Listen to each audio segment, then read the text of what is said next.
जगातलं सगळं सुख एका साईडला आणि डाळ भात खाण्याचं सुख एका साईडला असं म्हणताना तुम्ही खूप जणांना पाहिलं असेल.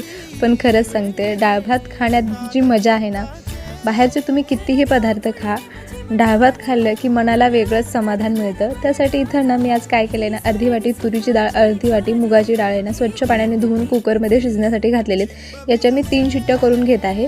तोपर्यंत एक छोट्या आकाराचा कांदा मी बारीक चिरून घेतला, सोबतच टोमॅटो चिरून घेतलेला आहे आणि अगदी थोडीशी कोथिंबीरसुद्धा मी चिरून घेतलेली आहे.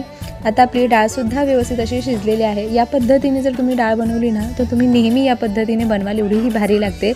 कढईमध्ये 1.5 चमचा तेल घातलं, त्यामध्ये जिरं मोहरी घातली, त्यानंतर लसूण घातला, एक मिरची यामध्ये मी कट करून घातली, कढीपत्त्याची पानं घातली, बारीक चिरलेला कांदा, टोमॅटो, कोथिंबीर घालून थोडंसं मीठ घालून व्यवस्थित असं परतून झाकून ठेवून वाफवून घेतलं. त्यानंतर यामध्ये हळद, कांदा, लसूण मसाला, साठवणीतलं काळं तिखट घालून याला व्यवस्थित असं परतून घेतलं आणि त्यानंतर यामध्ये शिजवून घेतलेली डाळ घातली. इथं तुम्ही थोडासा गूळ किंवा चिंचेचं पाणी घालू शकता, चव खूप भारी येते.